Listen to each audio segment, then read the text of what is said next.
What's going on, everybody? It's your boy PTK Blam back in the building with another episode of the Shop Podcast. How is everybody feeling this weekend? We are live and in charge. You guys hanging out with us once again this weekend. Retweet the link. Let everybody know your favorite podcast is on this weekend. So hit the link. All of our information is in the description below. Now, we do have a phenomenal guest with us this evening. A huge shout out to lordsofgaming.net. All the information from our special guest, as well as in the link in the description below. You guys go ahead and check all of that out. Follow us on our social medias. Come hang out, retweet the link. We appreciate the love and support. But let's go ahead and dive in here. Let's let our guest of the, or essentially our special guest, let you guys know where you guys can find them at. So what's up, Jared? How you doing, brother? What's going I'm on with you? doing. Let the people know where they can find you. Thank you very much for the introduction. I'm very happy to be here. People can find me over at lordsgaming.net for all my fun writing stuff. You can also find me on basically every single platform for gaming: Xbox, PlayStation, Switch, and PC. You can find my Twitter profile over at RageVirus_X, and you can find my upcoming YouTube channel, The Young Garden, coming soon. Nice, man. Glad to see you getting into the YouTube yourself, huh? That's awesome, brother. Yeah, I Awesome. got some fun shows planned. I'm actually really excited to start diving into that myself. Awesome. Okay, well, once again, guys, do yourself a favor. Go check them out. Go follow his social media. All of that's in the description below. But once again, Jared, appreciate you taking some time out, hanging out with us this evening, man. It's Saturday, man. Talking Thank you. games. So, no problem, brother. Let's go ahead and get started, man. So let's go ahead and throw this over to our panel members, man. We're going to start with Stag. How you doing, brother? What's going on with you, man? Well, I'm doing all right. I'm a little stuffed. Just ate dinner with my wife and her parents. It's their 50th wedding anniversary. You don't get a lot of those. Didn't know if I was going to make it to the show tonight because of that. But yeah, man, I've just been playing games and grinding things out, streaming, living life. Awesome. Well, appreciate you, brother, coming, man. Wasn't sure if he was gonna make it earlier this week. You let me know what was going on, but glad you're here, man. Always add to the show, man. Once again, check Stag out as well, Mixer, Twitch, all of that information. Go check out his Twitter as well. That's where you'll be able to link up, and that's pretty much the hub we all use to try to figure out our social medias and things like that. So let's go ahead and throw this over to Centurion. How you been, brother? How's your week going? What you been playing, man? It's been a great week. Thank God it's Saturday, though. I'm able to kick it with the homies and talk about gaming for the next 2 hours. What have I been playing? I kind of been goofing off a little bit in ESO, as always, and still kind of just messing around in Just Cause 3. But I also did pick up Terminator Resistance. That one I'm actually going to, hopefully, I've heard it's a good game. Was it on sale? Yeah, it was on sale last week for the gold sale, and it was $30. Terminator Resistance. I snagged that as well. Yeah, I've heard that it's actually, like, if you don't go into it expecting, like, some graphical showcase, it's actually really well. I guess they really borrowed well from the first two movies, and I totally created a game that all the fans enjoyed. Okay, cool. All right, man. We're glad to have you here as well. Appreciate you every single week, man. Super consistent. Let's go ahead and throw this over to you, Mr. Fuzzy Belvedere, smoothest voice on the internet, man. How you been, brother? What you been up to, man? Not too bad. Still tinkering on PC. Been playing Grand Theft Auto 5 once again, just doing mods on PC, just playing around, having fun. And then recently downloaded BeamNG Drive, so trying to see what it's like to have a completely destructible physics model for a car sim and have havoc with that. So, but other than that, great. A lot of good news and just news in general these past few days. So definitely looking forward to these topics today. Glad to be here. Awesome, man. We got the full panel locked in today. Once again, guys, hit the like button, hit the bell, the notification bell, let you guys know every time we upload, every time we drop a video, every time the podcast starts, you guys will be notified. Appreciate the love and support.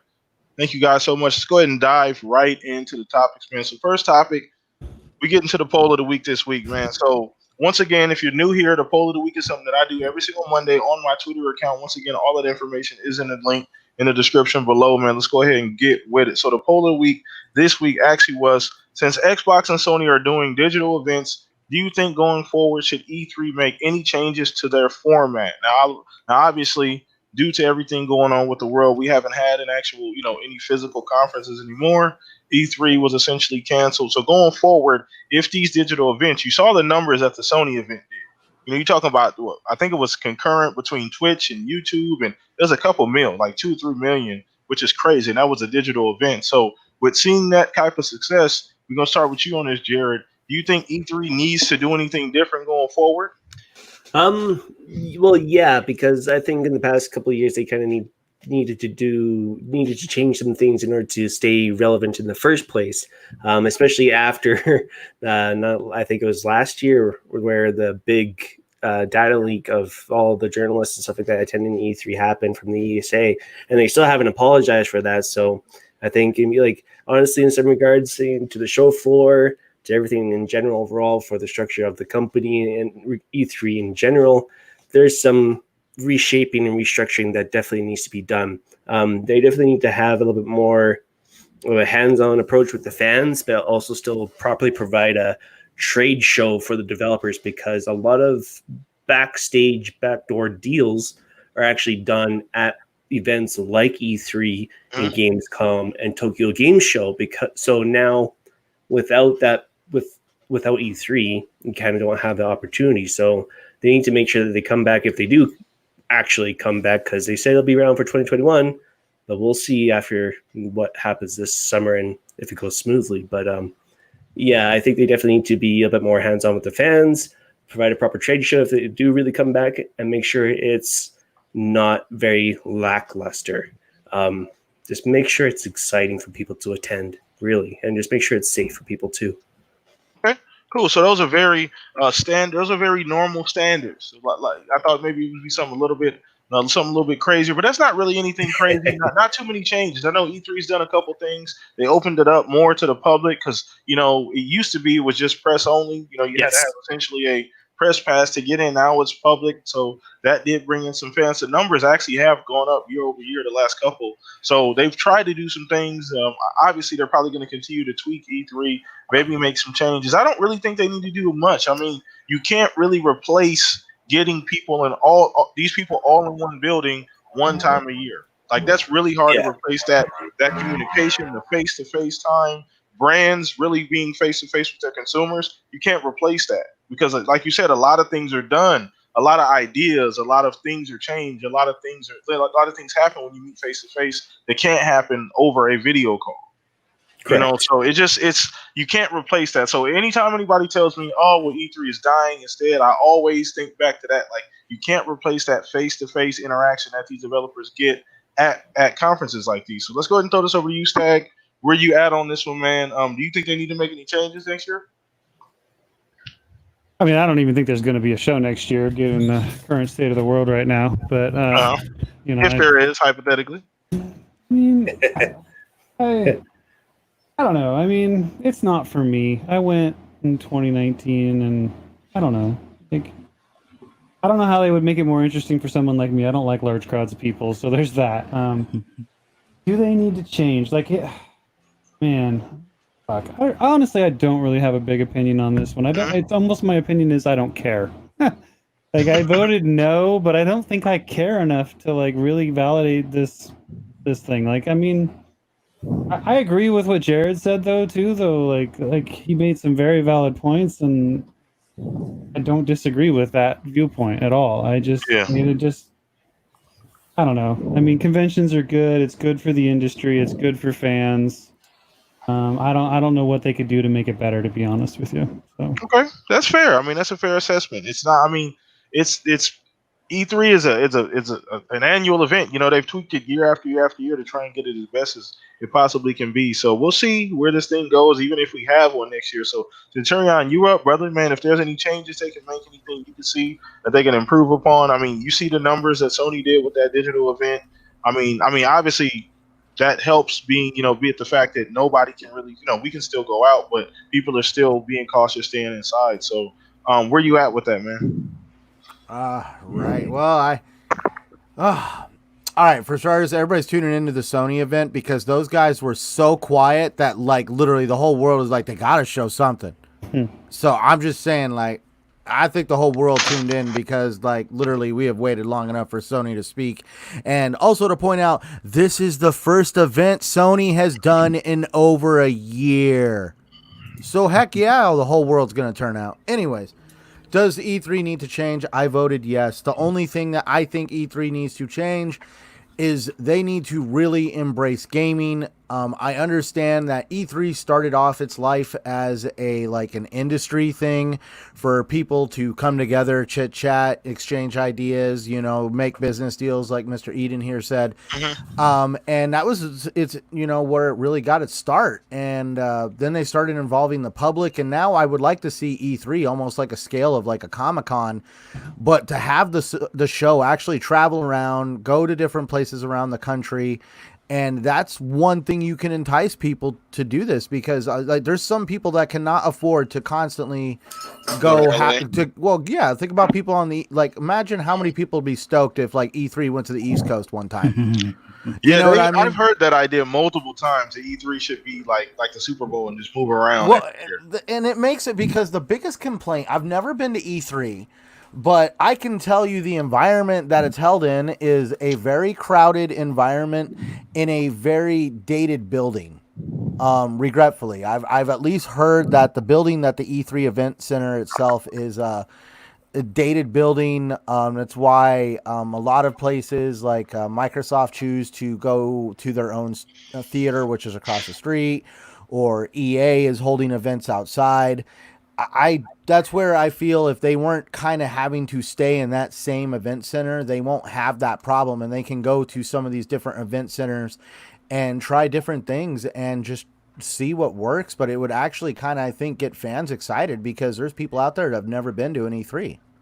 Yeah, no, I've heard that idea multiple times, that it should travel around every year, East Coast, maybe down south, Midwest. It should move around every year just to kind of give people, everywhere else, I'm not trying to put E3 up on the scale of the Olympics, but like you see, like the Olympics isn't grounded somewhere. They hold that thing in a different country every year. And all we're talking about is, hey, can you hold it in like Every 4 years. Well, every 4. Well, actually, the Olympics technically are every 2 years. They cycle. It's 2 year. Every 2 years you get summer. 2 years you get winter. Winter technically, there's a 4. Technically, it's a 4-year cycle between the two winter and summer Olympics. But technically, you get an Olympics event every 2 years. But what I'm just getting at is, we see countries that are willing to build stadiums for this thing, and I'm just saying that I'm pretty sure there's some cities out there that would open with open arms, would love to have E3 there. Oh yeah, I'm certain of it. I've seen that idea, like I said, multiple times from different people. So we'll stick with that. That's actually a really good one. I think it could happen. I mean, not it could happen, but it would be very interesting to see E3 on the East Coast in New York, or down south somewhere, or Chicago one year and then Seattle the next year. Like, it'd be that would actually be pretty crazy. And it's not. And for me, it's just like, well, why would you? I watch wrestling. They don't like WrestleMania. They love moving that thing around because they want to get people a chance to be able to attend a WrestleMania. Yeah. So good idea. Let's go ahead and throw this over to you, Fuzz. Man, where are you at on that? You gotta. I voted yes, and I wasn't really thinking about the moving around thing until Centurion brought it up, but it would be a nice move. Although, as someone that's attended trade shows in the automotive industry, like the SEMA show, I would say Vegas might be the nice compromise. I know a lot of studios are in California, and it's easy for them to just have, the trade, essentially their trade show. Can I put in in that real state. Quick? Yeah, go ahead. I have to ask you, I see how crazy social media and all that went on around E3 time, and all the YouTube content creators are meeting up over in California E3. Could you imagine all the YouTube content creators just loose and running amok in Vegas? Oh no! Oh no! No. Let's get this clear. I get Vegas is Vegas and it has this crazy stigma, but LA is pretty bad too. I mean, LA is not far off. No, but I think Vegas would probably be a nice compromise, just because it's already a destination for a lot of other trade shows or trade shows that have now opened up to the public. So having it where, if it was to travel, New York would definitely be a big a good idea to go to. Mm-hmm. But Vegas has so much space with their convention centers out there. Like, think of it this way: SEMA uses 3 halls, and they have something like almost 10,000 cars and all the equipment and trade show people and thousands of people there. And you have like as many people as you can see. There's still so much room. It doesn't look like it's blank or bare anywhere, but you can imagine if they wanted to set up, let's say each dev wanted to set up 1,000 PlayStation, or not PlayStations, but unit or computers or demonstration tables or something like that, they could have endless room to be able to do it, and the lines would be a lot shorter. Now, cost of equipment and so forth is a whole nother story, but yeah, I still think they need to have a physical show, just like Jarrett was saying, for like the devs and stuff like that, but also have it where, you know, guys like me that are on the East Coast aren't like complete. Well, I wouldn't say it's a complete, you know, burden to try to go all the way out to California versus Vegas. I mean, it's not that much different, but considering the accommodations that are out there, it's so much easier to have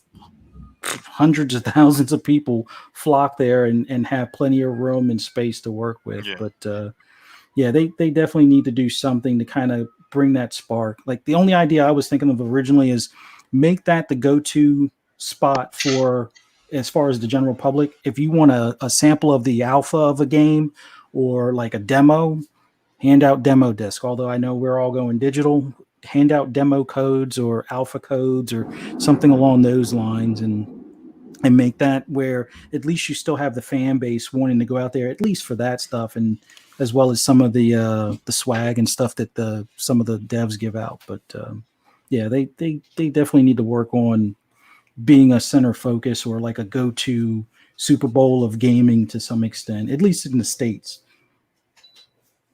But that's all I got. Uh-oh. Do we lose PT? Uh-oh. You guys hear me? Yeah, I can hear you. now. Oh, okay. Yeah, sorry about that, fellas. Sorry about that. So yeah, I have my mic muted. I apologize. But so either way, so yeah, I mean, we've talked about E3, you know, going through different changes and, you know, doing different things over time. So we'll see what happens if we even get an E3 next year. That's, you know, it's going to be nice, but we'll see if they make any changes to the actual show. Let's go ahead and move on to the next topic. Shout out to everybody in here watching live. Appreciate you. Share the love, retweet the link. Let everybody know the Shop Podcast is live right now. So next topic, we are talking PS5 event. So that was essentially the huge news that happened this week. And I want to get everybody's just general opinions and reactions. If you watch the show live, what do you think? I was going to do grades, but I don't want to do grades. I don't want to give out grades. I think that's a little, I don't know. But but I just want your general reaction to the show, good, bad, or indifferent. We're going to start with you, Jared. I saw you tweeting out a lot during the show. I know because I was watching the show live and I kept switching between Twitter. But yeah, so what's your general opinion on the show? What do you saw? What you like? Anything you're indifferent on? I think overall it was just a really good showing. I guess personally, I was kind of hoping for a little bit more first party mixed in with all the third party stuff, but I think it was really solid. A few games that stood out to me was that Kenna game with those two developers. It was fantastic. That one, and of course, Demon Souls. Really excited for that one. I kind of knew Blue Point was working on that for a little while now, but just seeing it in its full glory and its full potential has me super, super excited because that's the only Souls game I have not played yet. I literally played every single one and every other single freaking spin-off I can find out in the game universe. So, so I'm really excited for that one. Another game, though, that I think really people need to pay attention to right now is Ratchet and Clank. Come on, man. That game, man, Ratchet and Clank looks amazing. Good, and the Portal aspects. Dude, that game got me excited. I'll say it. Oh, dude, I'm not a Ratchet and Clank fan, because I've never really grown up playing them at all, so I have no reason to actually be a fan of them. But Clank was my exposure. Woo! I skipped the PlayStation 1 generation right to PlayStation 2, and that was like the first PlayStation 2 game I ever played. Yeah, it looked phenomenal. In my opinion, not to steal your spotlight here. I'll go for it, man. Jared. But in my opinion, it stole the show. I mean, even over Horizon, because I mean, Horizon's supposed to look amazing. We all figured that was going to look great. I mean, even though it wasn't gameplay, let's be clear, that was more cinematic. But anyway, the game looked great. It's going to come out looking great. I'm not worried about that game. Ratchet and Clank, the thing that got me was the nuances. It's not the graphics; it looked beautiful, but it was the particle effects. You really saw what the SSD was, what it could do with the switching between dimensions and the transitions between dimensions. Actually, can I add on? The amount of AI that was active on the screen was crazy. Freaking amazing. Crazy. Everything looks so... Insomniac are carrying hard right now.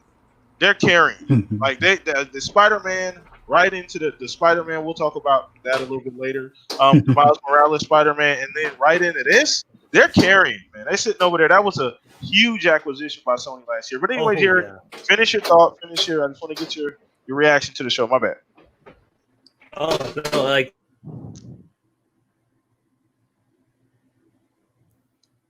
Hello? Uh-oh. I'm still here. Yeah, we're also here. All right. I don't know what happened to Jared's mic. Did it look like it may have cut out? So we're going to go ahead and I'll hit him up and see if something happened. But we'll go ahead and throw this over to you. Stag, just get your opinion on the show. If you watched it live, if you didn't watch it live, just where you at on the show, man. I know you went back, I think, watched it. You had a couple of appointments. Yeah, I had a dentist appointment, so I couldn't watch it live. It wasn't a bad show. I mean, like, I've said it many times before. I don't get my expectations too high for these things. But I did like what I saw. I mean, I saw like 10 games that like caught my eye. The Ratchet game, Stray, Returnal, Kenna, or however you pronounce it. Oddworld, I'm stoked about because I've loved Oddworld since PS1. Yeah. I don't know if it was called Jeth or what it was called, but the Far Shore or something like that. That game looked really good. Solar Ash, Little Devil, Deathloop looked really, really cool. And that Pragmata game. Oh, yeah. For a second there, like, a lot of people were like, oh, it kind of looked like a Death Stranding kind of a thing. And it did for a minute, you know what I mean? But then it was like, well, this is interesting. But like, that's going to be on everything, by the way. Yeah. I think the only game on there that was those that I listed that are exclusive was Ratchet and Returnal, right? Yeah. Ratchet Returnal was that? No, the Kena game is multiplayer too. I think that's coming. No, I mean, it was exclusive, is what I'm saying. Those two games out of the list I just listed. Yeah. So I mean, I at this point, they haven't given me a reason to buy a PS5. So all those games that I listed, except for 2 of them, are coming out on Xbox. And frankly, with my backlog, I can wait a year. I want to play Halo the day it comes out, and I want to play it on the best system that it's going to be on, not just this Xbox One X. So I'll be a day one for that. But Sony show was good. It was good to see something. I'm glad they released the console. I was a little bit not shocked, but surprised about the discless version. I have said it before, and granted, they probably have some first-party titles tucked away to show off that they'll inevitably push back for a year or two, like Sony. I'm not talking shit. It's just something that we know they do. They show you something, and then they push it back for a while.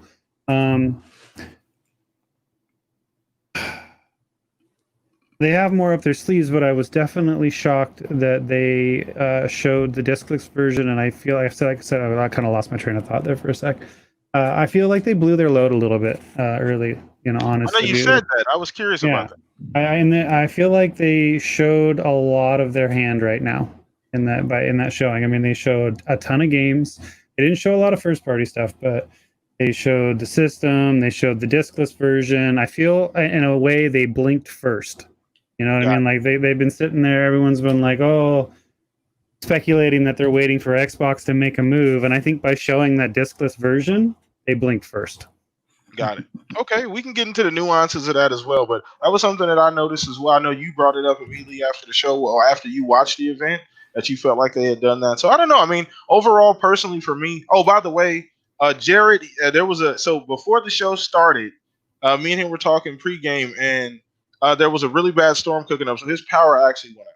Oh, jeez. He just texted me right now, said his power went out. So if you're listening on the phone, Jared, I mean, if you can jump back in at any point in time, that's completely fine, brother. But you be safe, you and your family, man. Hopefully everything works out with the storm. Stay safe, brother.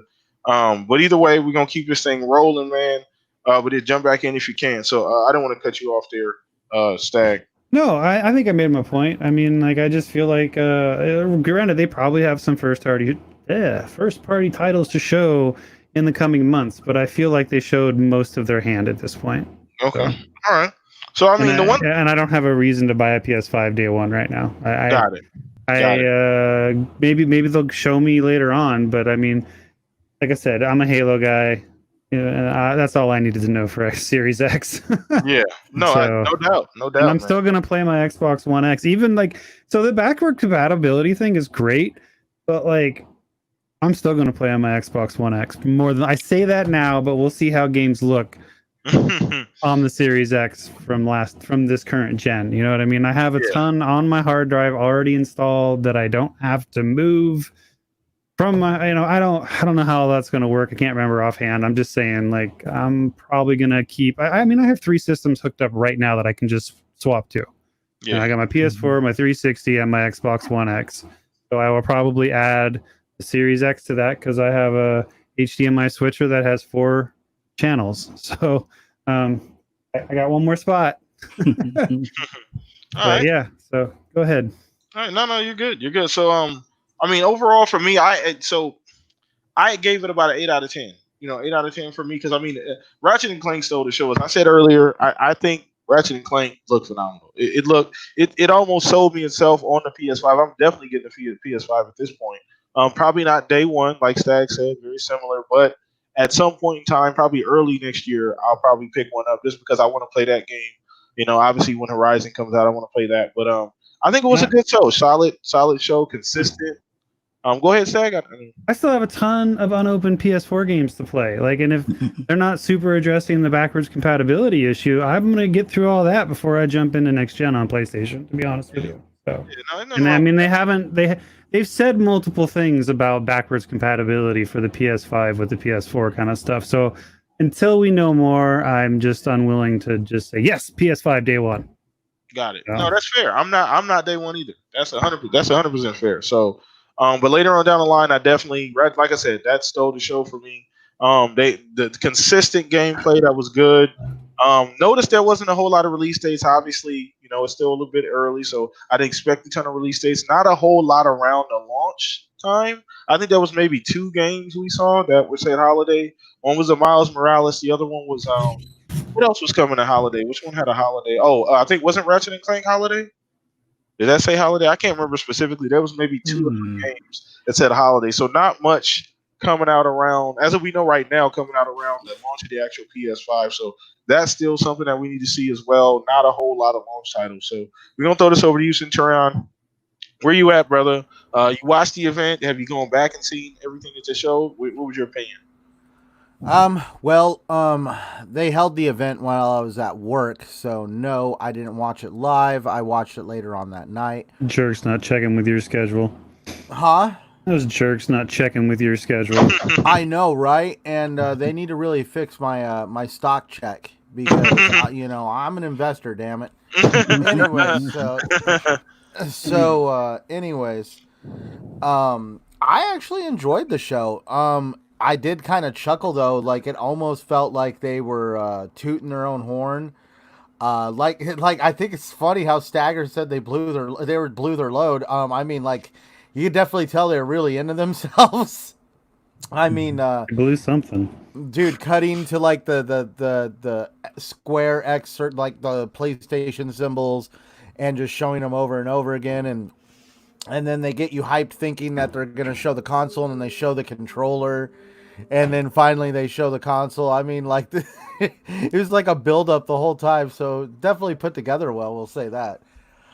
For me, the games that really stuck with me, obviously Spider-Man. No, I'm an Xbox fan, and no, I'm not crying in my sleep that Spider-Man is not on Xbox. I'll just go buy a PlayStation like a normal freaking consumer and play Spider-Man and be done with it. And just like my PlayStation right now. Anyways, but Jeez. Ratchet and Clank, I really do feel stole the show for me at least because I like it. Even they were talking about the ray tracing off of off of Clank's head. Just the amount of AI that was moving around on screen and interacting. It's like they're taking Ratchet and Clank it extremely serious, for something that started off as just like a cheesy platformer, and it's grown into what it is. Heck, it's even got a movie now. I really do think that, it's really good to see that they're embracing their games. And yeah, Microsoft could do that a little bit more often, but I'm not going to sit there and boo-hoo over it constantly. I'm just going to say that's cool. It's good to see that that's what Sony does well. Is they embrace IP very well. There was a lot of games that definitely showed me it's going to be worth it to buy a PS5. Now, the whole day one thing, definitely a toss-up. Definitely a toss-up. Do I want it day one?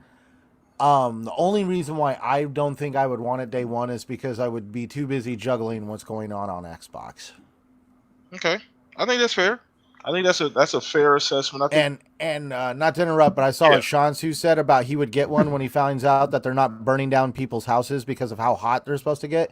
If you go check out what Albert Pinello put out on Twitter, man, that thing has twice the cubics on like airflow than the PS4 Pro. It's actually a lot bigger. I mean, dude, this thing is massive. Yeah. Like I'm dead serious. You think the Xbox Series X is huge? Dude, this thing dwarfs it.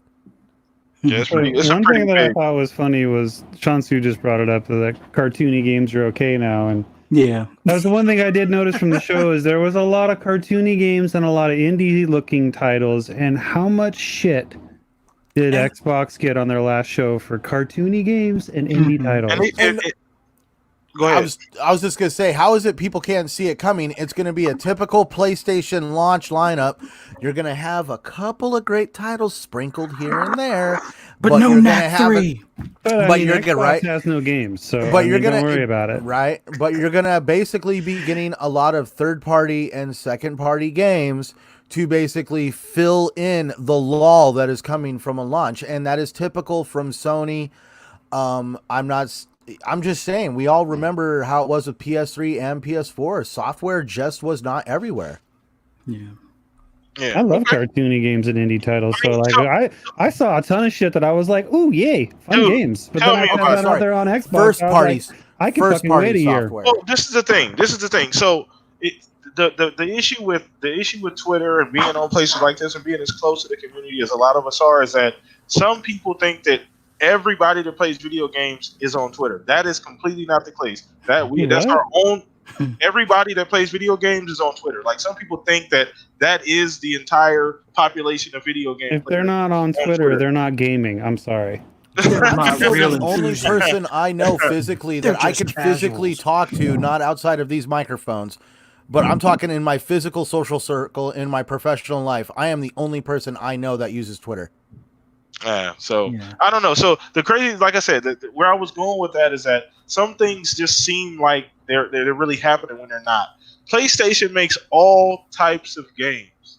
They don't just make AAA bangers, so to speak, and you're not getting those every month. You get those games every 2 to 3 years, sometimes 4 to 5 years. So PlayStation, go check out the store. They got every kind of game. Very similar type of variety as Xbox. Like, you'll find a lot of the same games on Xbox, cartoony, whatever the case may be, on Sony PlayStation as well. So I don't get that whole idea, but I don't want to steal nobody's shine. I think we were on you, Centurion. Were you?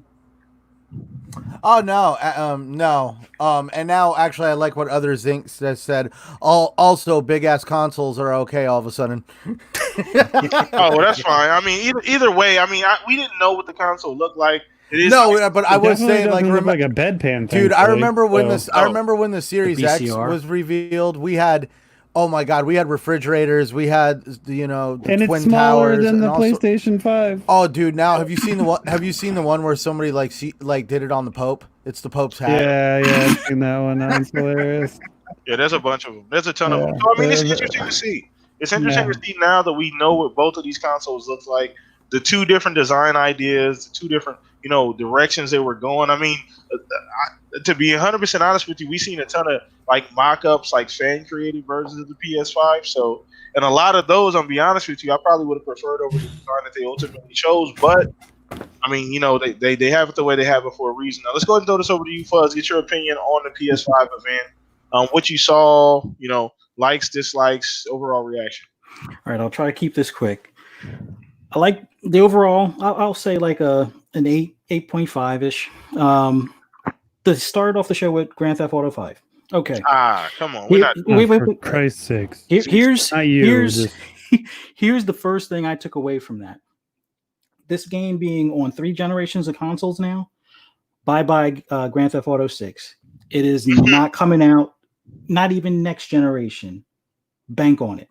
Now, aside from that, the fact that they show both the digital and the one with the disc, I'm gonna claim it now because there's a discless one, $399.99, and the one with the disc will be $449.99, or maybe as high as $499.99. I think it's going to be $4.99 and $5.99. I think they did that disc or took the disc out just so they can keep that $400 price point. But inflation and true parts and businesses got to make money, brother. True. But you're probably right. And then there's that. Well, there's that Bloomberg article that said that they were having a hard time keeping the console. Under 450, and you can't, and like regretfully, you can't take Bloomberg lightly because that's pretty much what they do. Oh yeah, no, but I think honestly that's showing that they're going for that $399.99 price point. Other things to take away from it, or a big question because of them showing both the disc and the discless. Me being a PS4 owner, I didn't get the PS4 Pro. I have a handful of games because GameStop was generous enough to reduce the price on games where it's like buy 2 get 1 free, and I got God of War, Spider-Man, and Gran Turismo all on disc. I need to know if I can take those discs and put them in the PS5 and those be backward compatible. They need to explain to us what is the rollout as far as backwards compatible. They said PS4 games, but they're saying something like the top 100. Then somebody else came out and said 1,000. You know what I mean? Yeah. So they've been doing mixed messages. Yeah, I keep hearing the top 100 over and over again from at least sane people. But the key thing being, is that going to be for digital copies only, like if it's already in your library, or what about discs? Are those going to be like what Xbox did? Hey, you can put the 360 disc in and now you have the digital copy basically, although you have to kind of still keep it in there. But in all, as long as I can transfer those over, good. Let it marinate. If it doesn't transfer over, I'm not going to be happy. Another thing I'm not happy about, the two-tone coloring. I didn't like the black and white controller to begin with. I'm not much a fan of two-tone for stuff. Apple stopped doing stuff in white years ago. Why is Sony doing this to me? But do I wait for one in all black, or do I just have it painted or put like a vinyl wrap or something like that on it? But that's nor here nor there. Now to the games. Just hide it behind your TV. I mean, well, the thing that's funny, I got to take a picture of my entertainment center, or the TV stand I have now. I have one side of it is green LED, the other side is blue LED. So now both of the consoles this next generation are going to have LEDs already built in them. So it's like, really? I should have patented the idea or something. But as far as the games overall, there was a good handful of games that I saw that are actually going to be multi-plat. Really looking forward to what was that one called? The space one, Pragmata, and then the exclusive that they have, Returnal. That's a definite pickup. That's the Resogun people, which it's kind of funny. They were like side scroller or top down shooter or 3/4 shooter. Now you're going to be third person shooter with the same type of bullet storm stuff flying past you that you have to duck and dodge and all that stuff. So that looks pretty cool. But Ratchet and Clank, never really been a fan of it, but it looks awesome. And that was like their tech demo right there. Yeah. Oh yeah. The transferring from one region or warping to another, and like you said, the enemies on screen, that goes to show what the capability of that machine is, more so than anything else they showed in the entire show. Ratchet and Clank made the case for why they did what they did with that console. But some of the stuff that they showed, multi-plat or 1 year exclusive, so forth, still looks great. No one doubted that it was going to look like it was muddy textures or anything like that, but it was just a matter of, at least we got Gran Turismo 7, but we didn't get a date. So once again, the same fucking problem with polyphony or however you pronounce them. It seems like you show the game at the beginning of the generation. We're lucky if we get it by the end of the generation. So I guess I should expect it 2026 or something like that. But aside from that, overall, nice show, nice pace. Now they got accessories. Nobody's like, oh, a camera, a up, headset, and up, stuff like that. up. But and in the cartoony games, like you guys mentioned, it's like, yeah, Wiener hands. it's The it's seal almost like dog with it's like strawberry eyes. everybody's got amnesia, I guess. So it is what it is. But overall, good show. Really looking forward to what's coming in July. But Sony, I wouldn't say they knocked it out of the park, but they definitely made a statement, and it's about time, frankly. Yeah, I mean, let's be honest about this. I mean, they haven't had an event in forever. I mean, up until we got that deep dive, there had been nothing for about 18 months. Nothing. Yeah. So, especially on the PS5 front, I mean, they're constantly pushing PS4. They still talking about numbers and sales and things like that. But as far as PS5, there's been zero information. So it's nice for them to sit down, give us some games, give us something to chew on, until they give us a price and a release date. So let's go ahead and move on to the next topic, man. So let's keep the show rocking. Shout out to Jared, man. He's been texting me, man. He said, it's pretty bad out there. So hopefully him and his family are okay. So shout out to you guys, man. What's up? I'm sorry. I just had some. But I'm not trying to take away what's going on with Jared and his family over there in the weather. That's crazy. I just realized. So, what game has been resold more, Skyrim or Grand Theft Auto 5? Yes. Like I want to know. I really think we should start a poll. I'm just like, dude, they should have just like straight up like it's like the voice come in and be like, when you thought we couldn't sell it to you again. Wrong. 3 generations. That's crazy. So ridiculous, dude. Oh wait, we get a little more content though, right? I mean, Jesus Christ. No, it's enhanced. It's like really the X1X. Don't you get a million a day or something? Yeah, $1 million a day until the game comes out. That's for GTA Online. They're not providing. I don't give a fuck about online. Exactly. They haven't touched the story at all. It's the only reason. The story doesn't need to be touched, but Jesus Christ, we don't need it on a third fucking gen. The only thing that would make sense for me to even consider it remotely would be that it should be like a free-to-play or free thing that comes automatically, and the fact that it needs to have all the content from online automatically in the single-player or the campaign. Yeah. And even then, it free in that, it's like, all right, do I really need to take up hard drive space? But anyway, moving along. Let's go ahead and move on to the next topic, man. Once again, hit the link below. Hit all the links below. Hit the thumbs up button, like the show, subscribe to the channel. We appreciate you guys' support, man. Shout out to everybody in the chat right now, rocking out with us. Make sure you retweet that link. Let everybody know the Shop Podcast is live. So next thing we're gonna be talking about, man, something that it's become increasingly evident that this is going to be a huge deal. Especially, we talked a little bit about the Spider-Man issue earlier with people not knowing, some people being confused about whether that's just straight PS5 game, or if that's also going to be available on the PS4 as well as is it even standalone content, which they did come out. Insomniac confirmed that it was. So smart delivery. Didn't Sony say it's not? Or was that fake? Sony said what's not? Sony said it was a fucking expansion. I saw something about that, but then I also said, I saw somebody say that wasn't a real statement from Sony, so I'm confused. Yeah, same here. Yeah, well, I know Insomniac came out and said that, but then I saw that Sony said it's not, and then I saw somebody say that Sony thing wasn't real. So it's like, what the fuck? So I didn't see that. So based on the knowledge that we have right now, just wanted to get an idea of smart delivery. Just it's looking increasingly like this huge smart fucking deal. Like it is what it is. Microsoft is forward thinking. I think it's going to be one of those underrated game changers. It takes the pressure off of your consumer to not feel like I am forced to upgrade and buy this game a second time. So I just want to get everybody's opinion on that being something that people didn't really, when the Xbox first talked about it, some people are like, well, I don't know how that's supposed to work, yada, yada, yada. Now we're seeing why smart delivery is in place. So we'll start with you on this one, Stag.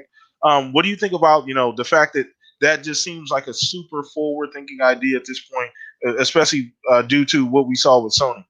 Threw me off. You went out of order here. Yeah, I'm sorry. Sorry about that. Yeah. Question orders, anyways. I was like, Yeah. wait, did we miss? Nope. Okay. Shit, dude. I got sidetracked thinking about not smart delivery, but the instant start switching thing for a second. That's what you know what I mean? Where you can switch from 5 different paused games. But smart delivery, I think is great. Is it underrated? A game changer? I think it's a beautiful thing, you know, for Xbox to do. I mean, there's been reports that Sony's doing something similar, and there's been reports that they're not. I definitely think it's great. I tired of buying the same. I mean, GTA 5 buying the same. I mean, I actually. So I have it on 360, and I beat it on that, and then I loved it so much. I was like, yeah, I'll buy it for the Xbox One X, and I haven't fucking played it. I bought the game like 3 times. I bought it, yeah, but I mean, and now it's in Game Pass, and I'm like, son of a bitch. But no, I think it's good though. I think more companies should utilize it, and not the way that Madden is. But yeah, I think it's a good thing to just like Game Pass, saving the customers some money and still making money themselves. You know what I mean? Like you should only have to buy the game once. Especially nowadays with like how fucking advanced things are, you know, technologically. That's not even is that a word? I don't know. Fuck it. I'll just start making shit up this week. It seems to be my new gig. But I think it's great. I think it gives flexibility to customers and just a little bit of break on their pocketbooks. Yeah. Okay. So, and it's incredibly forward thinking too. You know, it really is. I mean, they pushed. You threw me off. Sorry, no, you're good. Yeah. You're good, but no, it's when you think about the idea, they've always, you know, backwards compatibility being a big deal. Xbox has been extremely inclusive. They want to be able to bring everything. They want you to be able to play everywhere. So it fits right along with the idea of this. Hey, you know, everything's going to be able to go with you. Like you're going to be able to get all the good shit and the old stuff you want to. You're going to be able to keep all of that and still utilize and reap the benefits of having new hardware. So it's just incredibly forward thinking, and it just shows that they got the ear to the streets. They know what their fan base wants, and they're innovative. So let's go ahead and throw this over to you, Centurion. Smart delivery, you know, compared to what we're getting, you know, from Sony. Well, not necessarily what we're getting from Sony, but just seeing the messaging out of the Spider-Man and seeing how that can be a bit confusing, not having to worry about that as far as Xbox because they have smart delivery in place. Definitely it gives an argument for smart delivery, but, you know, there's going to be those people out there that are going to say, well, for it it's going to hold the system back. Well, guess what, guys? I'm willing to bet my bottom dollar. Eventually that game's going to end up on PC. And whether it's through PS Now or a different way, I think it's going to end up on PC sometime in the future, years from now. And all PCs use a mechanical hard drive. And this is kind of like what I said last week. So that means the lowest common denominator is the PC. It is not the Xbox. It's not the PS4. It's not the Xbox One X. It will be eventually the PC because that's just because they have that, like we were talking, that minimum spec coming from PC. Anyways, I just basically say, like, yes, it shows why smart asset delivery is definitely a good thing for Xbox. PlayStation, though, you could definitely tell from the messaging, if they could have it their way, they wish backwards compatibility would just go away. Like, you could just tell, like, listen to like his messaging. He wants you to get a PS5. He doesn't want you to keep holding on to these old games because they want to be able to pretty much remaster them or whatever they do and resell them to you. Yeah. Okay. No, you're good. No, sorry, that was more of a gripe. It's just, I think it's a very underrated thing. Yes, smart delivery is going to always be very underrated because it's always going to be associated with. Well, it's an Xbox feature. Huh? It's an Xbox feature. If Sony would have announced it first, everybody would think it's fucking great, dude. You know, and it's You know it's true. I know. But still, it's just the whole problem is too though. It's When used. they release it on the PS6, everyone's gonna be like, "Look at Sony innovating again." Well, for me, it's Sorry. no. It's like as smart delivery is basically what's going to be used to keep the older generation going. PlayStation doesn't want that. They have no intention of creating something like that. They're not even going to use smart delivery. They're probably going to create an emulator on the PS5 that is going to play the PS4 games at their current state with no upscaling or probably anything. Well, we'll see. We'll see. I see you guys are in rare form today for But sure. you get what We'll I'm see. saying. Without Yeah. smart delivery, I'm just saying without smart delivery, like I'm just saying, like when Xbox came out, like we'll just use Assassin's Creed Origins for example. The front of the box says Xbox One X enhanced. That means that there is assets that are available for that game exclusive to the Xbox One X and PC because PC can use them. But anyways, it's exclusive to the Xbox One X because the Xbox One S can't use them, so that's why it says Xbox One X enhanced. There's no assets or anything like that to be downloaded from the PlayStation servers. Basically, the game is how it is. There's no enhancements or any of that. So therefore, yes, I'm sticking behind the fact that those games are as good as they're going to get. The only thing you're going to have is faster loading times, less pop in. It's going to be a seamless experience, but I don't see it doing anything to the graphics because there's nothing there. Okay. All right. No, I mean, once again, this is something that Sony haven't really addressed. They weren't. This is something that just is right up Microsoft's alley. They've been doing this ever since they started to try and turn the brand around 2014, 2015, after that big ass debacle that was 2013. They've tried to be innovative, and this is something that they've done first. They did BC first, essentially, and this is something that they've pushed with Game Pass, something that's extremely consumer friendly. I don't know how you can look at it and say, hey, this is not a damn good idea, and people say about the holding back the new console thing. What that remains to be seen. The whole consumer friendly thing is Xbox wants to respect all the digital purchases. Like I have a couple hundred purchases on my digital library. I've heard people here that have upwards over 1,000 games digitally. How would you feel knowing spending that money that eventually those purchases will stop working eventually? And it's just like, well, no, I'll always have a PS4. And it's just like, they're not going to keep making PS4s forever. Eventually that assembly line will stop and PS4s will just be used until you can't find them anymore. And then those PS4 digital purchases no longer exist because there's not a PS4 to play them, where Xbox is at least trying to carry it on.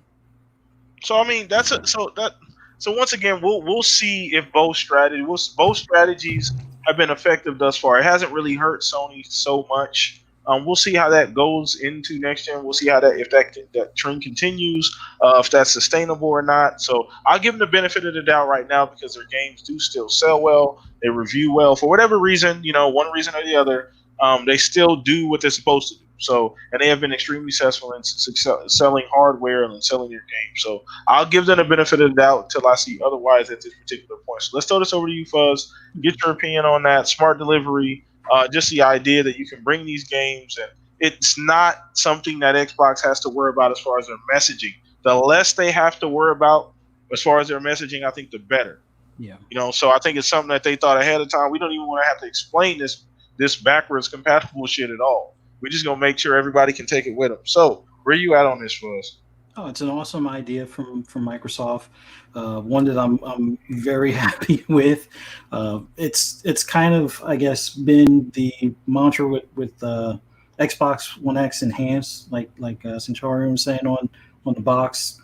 The assets are already allocated for the higher resolution or the higher texture or higher res textures and things like that. So having that same program pass on from this current gen to the next gen on games that are going to be kind of like the in-between or carryover or cross-gen games, it is an awesome thing. It would be nice if Sony went into more detail. Now, Sony does have some enhancements on their games. Like they had at one point, I think when Xbox was just starting off with the X1X, when they only had like 60 games, but like 30 were confirmed day and date, and then like the other 30 will have rollouts.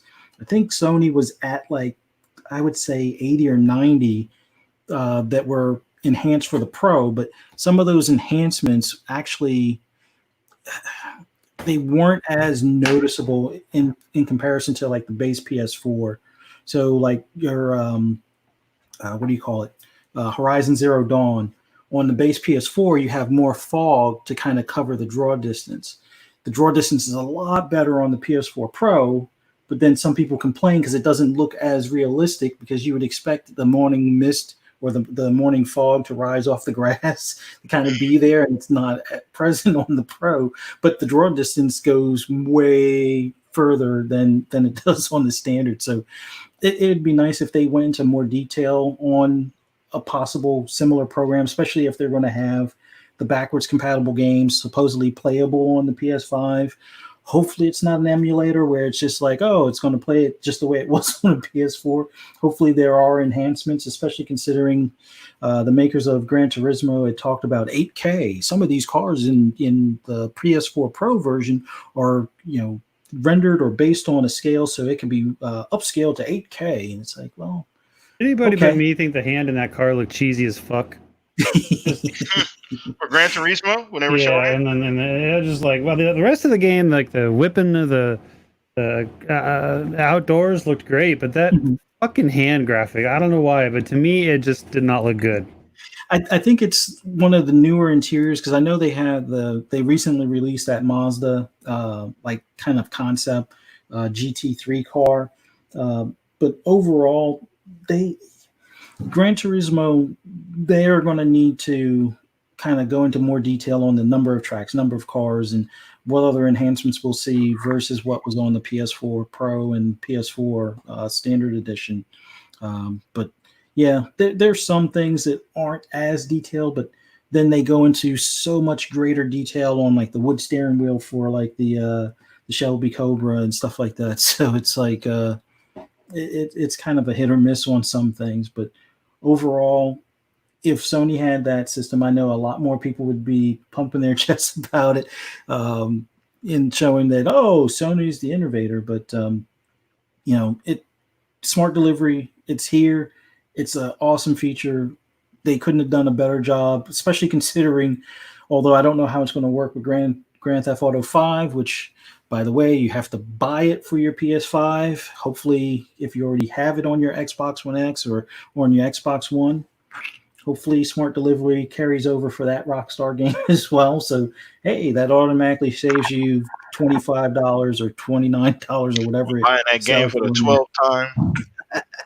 But yeah, smart delivery, definitely underrated, but an awesome feature. And I know a few Sony fans would probably be happy if it existed on that end as well.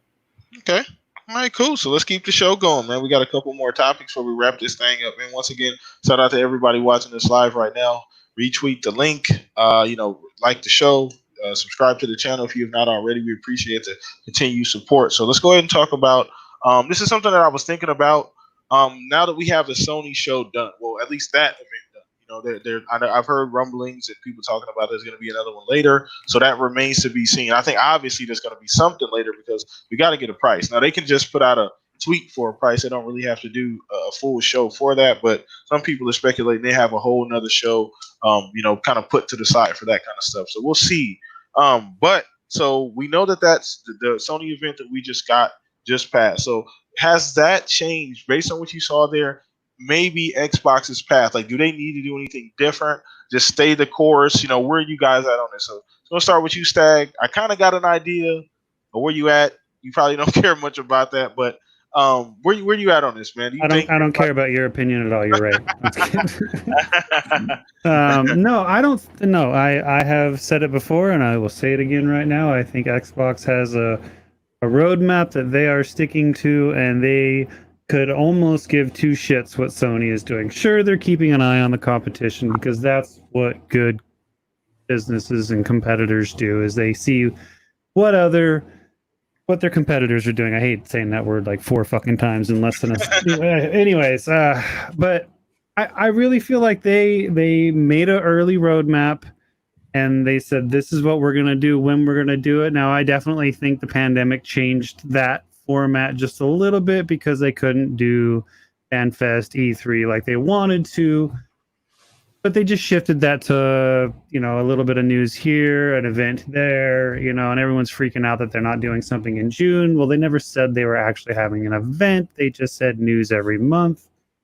But, tit for tat, whatever. You want to fucking argue about that. That's fine. I honestly, I don't feel like they need to change their plan. I feel like, if anything, they need to stick to their guns and do what they want to do, because at the end of the day, that's what it's about. It's not about what the other people are doing. When you are like, we saw Phil's confidence levels in that interview he did a while back. I mean, he knows they have a damn good product. He knows there's really good games coming. He knows they've made the moves that they need to make to be competitive. Will they win? I don't think they're gonna win, at least in the sense of what every Twitter person thinks winning is. But no, I don't think they need to change their format. I don't think they need to change their model. I think they're doing things right now. Granted, they could maybe do something better to make someone happier, but we mute that guy. So, Okay.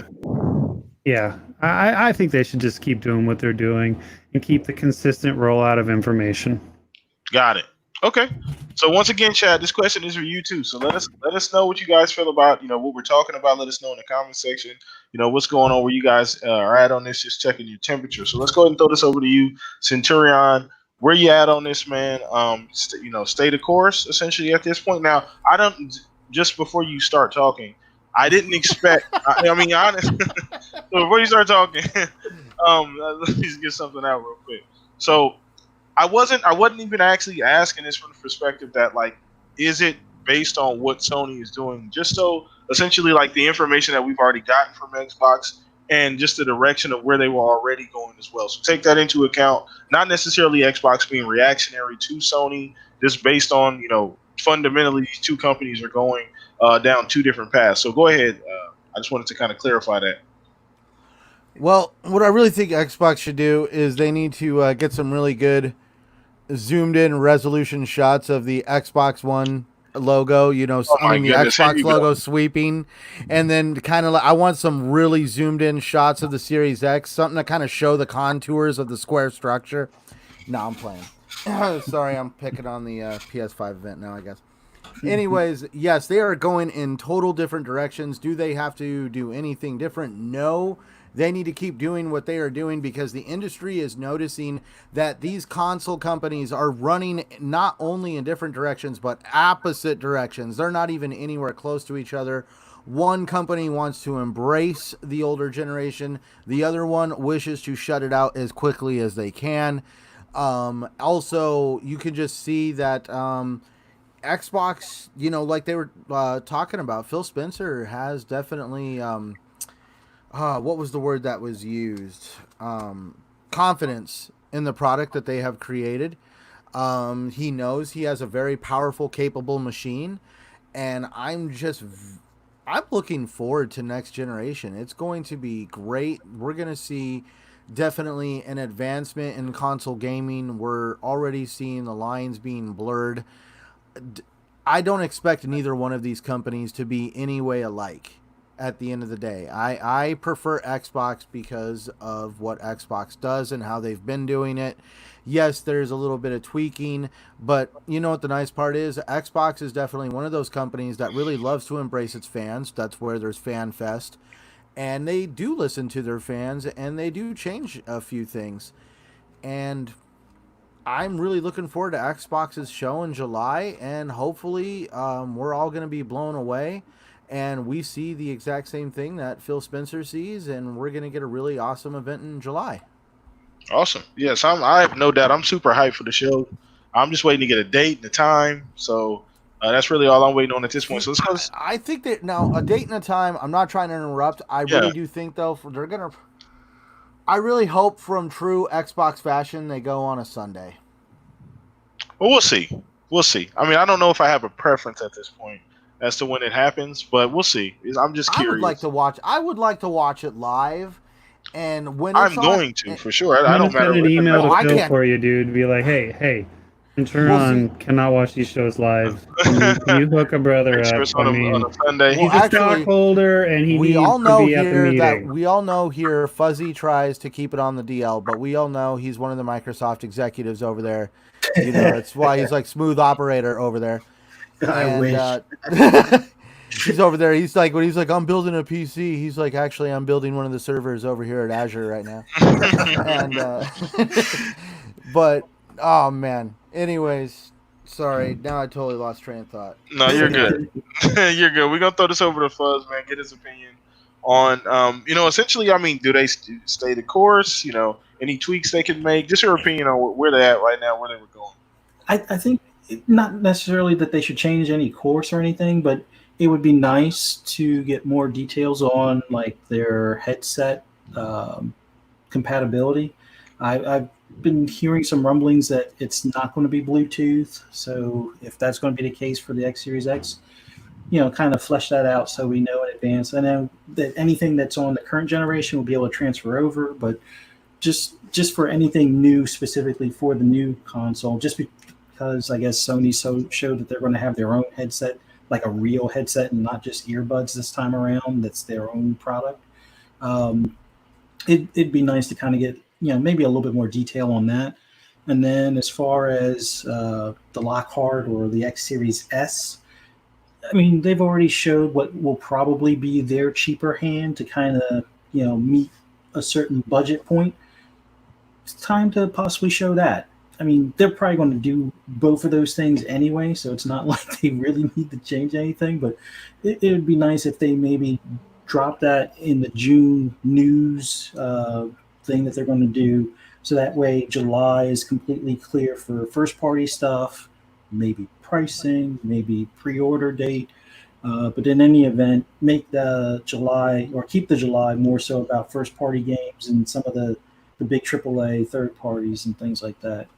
Less about hardware. Get the hardware stuff out the way, since even though it's important, it's not as important at this point because we kind of already know what we're buying and what we're getting. So yeah, I mean, they've done the tear down on both of these consoles at this point, so we don't really need much information about the hardware at this point. A couple things, hard drive and all that other kind of stuff, but I get what you're saying on that. So okay, cool. Let's go ahead and we got one more topic left, everybody. We'll go ahead and wrap this thing up. This is actually a bonus topic this week. It's normally not something that I do, but so much news happened this week, I had to throw it in. I didn't hear about the bonus topic? Look at the goddamn title in this stream, dude. Come on now, get on YouTube.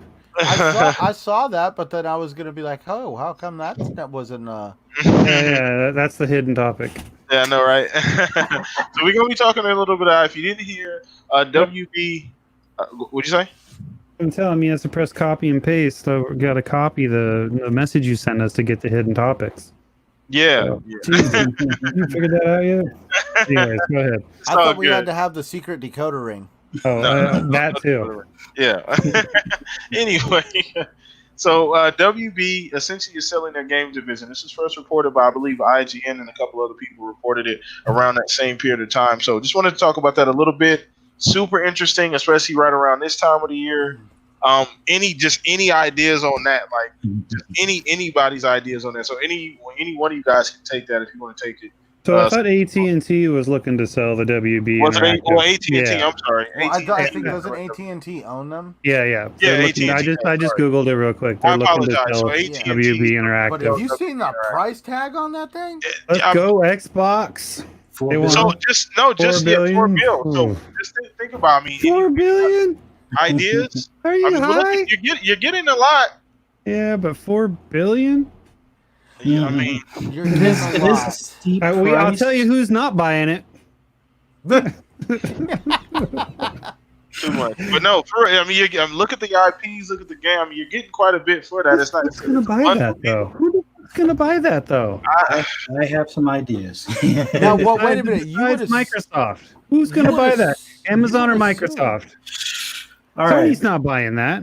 you would assume you would get those IPs, but the only thing is, let's look at what some of the hoops Sony has to actually go through for Spider-Man. You know, it's actually kind of relevant with what's going on with yesterday's event, but I mean Thursday's event. But anyways, they have to jump through a lot of hoops just to use that Spider-Man character, and if at any time in any of those hoops it gets like ripped away from them, I'm kind of curious on, like, you know, we're like, oh, they'll get Batman, they'll get this, but really, what are the stipulations that are behind using those characters and their images? Because at the same time, this is just a game unit. This isn't like you're owning the franchise rights to Batman. Yeah.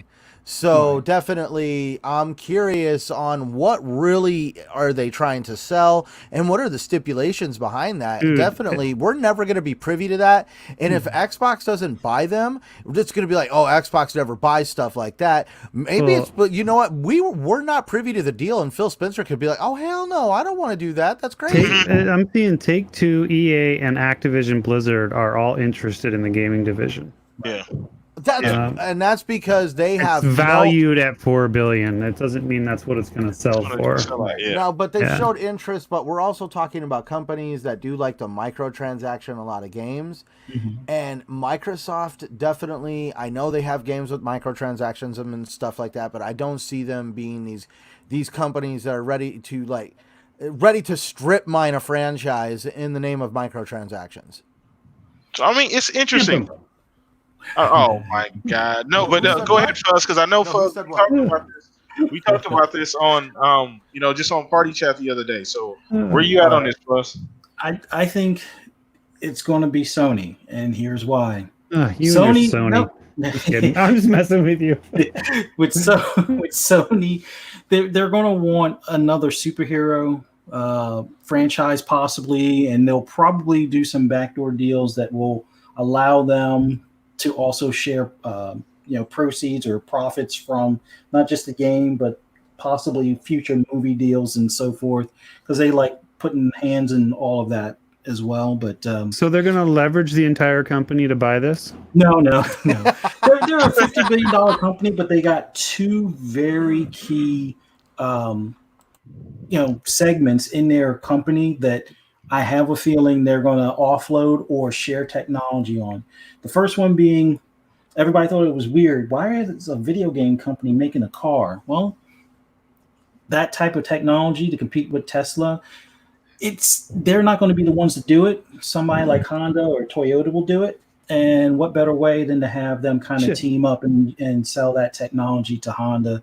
So Dyson's even creating an electric car, for Christ's sake. So, true. I mean, true. But a company like Honda and Sony could work well together on that. So I could see a few $1 billion profit sharing that they can get from Honda on that tech. And then the big one, which for the longest time, and it's nothing bad about Steve Jobs, because I actually like Steve Jobs' Apple better than what's his name, Tim Cook's Apple right now. But there was a time where Apple had considered buying Sony just outright because of their camera tech. Like, no one really pays attention, but the iPhone for the past few decades, well, not decades, but for the past few years, except for like now, I think they're not using as much Sony tech. They're trying to use in-house chips and stuff. All the cameras in the iPhone were Sony. So that would have been something that Sony, other than for the iPhone, really isn't making that much money on their own phones or their cameras in general. They've kind of fallen on the wayside. I could see them offloading that division because it's already been talked about. Some of their technology stuff needs to go because it's not making them money, and Apple would be, willing to probably spend a couple billion to get that tech. But as far as that would give them, the additional leverage to be able to acquire this and now, fatten up their catalog even more. But what are we betting on here? Can we bet? I mean, I don't know. I'll actually kind of say that Fuzzy's right, and it would be up Sony's alley because, again, they already have history in this in dealing with large companies and handling the rights of entertainment-based characters. I've always said Sony is becoming more of an entertainment-based company than they are a tech company. And we all know that Sony, even though it was a rocky road, was able to work with Disney and creating the Spider-Man game and sharing the proceeds from that. And now they're doing it again. So it really would be up Sony's avenue in their experience that this is something that they can handle, would be able dealing with some of the stipulations that would be behind some of the characters involved in these franchises. Yeah, they have a lot of experience in that area. So I can definitely see. It's interesting to see, though, that this happened now and this information came out now, because we've always talked about, these studios. And I mean, when you look at that list, it's a laundry list. You're talking about Mortal Kombat, you're talking about Batman, you're talking about some really, really good studios with a lot of talent. Lego, Harry Potter. Like, that's crazy. That's crazy. Like, all of that in-house, like, under your wing, like, even if you're not making Come them on, big Xbox. first-party stuff, like, just them putting out the games they're putting out now, it's still going to generate so much profit. I mean, I doubt Xbox, if they purchase them, would make Mortal Kombat, like, not multi-plat. It would still be multi-plat forever, I think. So it's just interesting to see. Now, there are some people on the outside, Google, to fatten up their library. They could use some for that, Stadia, for dude, sure. like, oh my God, that would be like out of nowhere. Google. Then they like, make it nobody- exclusive. Oh God. Oh Lord, no. So I don't necessarily want them to buy them, but I'm just saying there's some people. Amazon obviously is another one. Them kind of dibbling, dabbling into starting their own studio, and that gives them a great startup. That gives them. Well, they also have Amazon Prime, and so I wonder if they would be able to use some of those character rights in kind of expanding outside of gaming. So that's another big player if Amazon got a hold of them. Yeah. Yeah, So I can also see Amazon putting their hat in the ring as well. Yeah, so a lot of people. So it's interesting to see where this is going to go. It's always funny because I always wonder how soon like these executives know these things are happening. We just heard about it yesterday. Like I wonder how much before that they had heard, like somebody like Phil or somebody like whoever heads the Hearst guy at Sony, like how in advance did they know this was happening? Like, Oh, what are you talking? As soon as I bought my PlayStation, I had to go out and get a fiduciary, and now I got a phone call the other day. No, I'm playing. You stupid. You stupid. You stupid. You guys do know a fiduciary is somebody that basically helps you like do stock exchanges and assets and stuff like that. So, I mean, it's interesting to see. We'll definitely see what happens in the near future with this. But that's actually going to go ahead and wrap up the show. We did run a little bit over because we had an extra topic this week. But once again, shout out to our guest, Jared, man. Unfortunately, the storm happened and he couldn't be on the show for very long. But we will link back up with him, man. When you catch the show, when you can, be safe, brother. Take care of your family. But we're still going to go around the panel here, let everybody know, where you guys can find them at. Check them out. So we'll start with you, Stag. Let everybody know where they can find you at, brother. I mean, you can find me on Twitter and Twitch and here and planet Earth. I don't, but so I do want to say real quick. I've let the guys know. Next week will be my last week for 2 to 4 weeks. I'm having sinus surgery on the 25th. Yay again.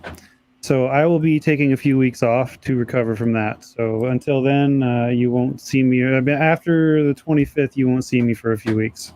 Yeah. Or hear me or whatever. So. Yeah. So that's unfortunate, guys. So you gotta take in this Stag while we got him here. But man, we appreciate you so much. I'll come back man. better and stronger though. I won't be hopefully as exhausted as I am all the time right now because of this. So. Well, we wish you, prayers and good luck with the surgery, man. Once again, appreciate you being here every week. So as you guys, just to parrot what he said, he will not be here for the next few weeks. Like you said, 2 to 4 weeks essentially. So shout out to you, man. Prayers up for the whole procedure and everything goes well. We see you return soon, brother. So let's throw this over to Centurion, man. Let everybody know where you can be at, brother.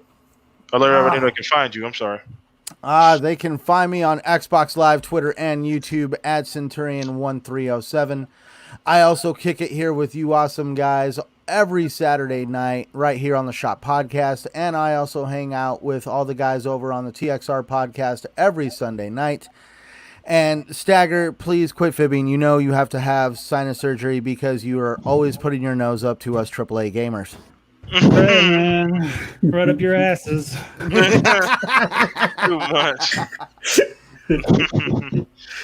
No, but I don't know if were you done? Yes, I was done. Okay, not a problem, man. So we're gonna throw this over to Fuzz, man. Let everybody know what's going on with you, Fuzz, where they can find you at, brother. Find me on either PSN at fuzzy space or no fuzzy underscore Belvedere or Xbox Live at fuzzy space Belvedere. Right now, more so on PC, just getting the boys into PC gaming now. Turning them into the master race. I see what you're doing. Up consoles, we're going to PC. No, they want to try some of the indie games and some of the early access stuff that you can't quite get on console just yet. But or they're going to try their hand at modding and try not to get banned online type of deal. So, but yeah, for the most part, on Twitter, fuzzy underscore Belvedere as well. Man, just awesome show. Jared, stay safe out there. But glad to be here with you guys and looking forward to next Saturday. And Stag, take care. Best of luck. And this one's a lot simpler than the last one. So, well, good. Good. Yeah. Awesome, man. So last but not least, your boy PTK Bland, man. Hit me up on Twitter. That's where you'll be able to find me most times. That's where you'll be able to see what's going on with the Shop Podcast. Poll of the week every Monday. Once again, you'll be able to find out who's going to be on the show for the week. I try and put out the tweet earlier in the week so that way you guys can get prepared for it, mark on the calendars. But we appreciate the love and support. Follow all of our links in the description below. Shout out to BG4GHub.com/the Shop Podcast. Shout out Tom. Appreciate you, brother. Go check us out there. A lot of great people. Shout out to my UK partners out there on BG4G Hub as well, man. Appreciate you guys so much for the continued support. But we'll be here next week, same time, same place. Another new guest. Not sure who is going to be next week, but I got a couple different ideas. So if you guys have any ideas or want anybody on the show, you guys can always DM me, tweet me, let me know, and I'll reach out and see what we can make it happen. But either way, enjoy the rest of your weekend, everybody. Have a good one. Peace out. See you soon. We're out of here, everybody. Take care. Later.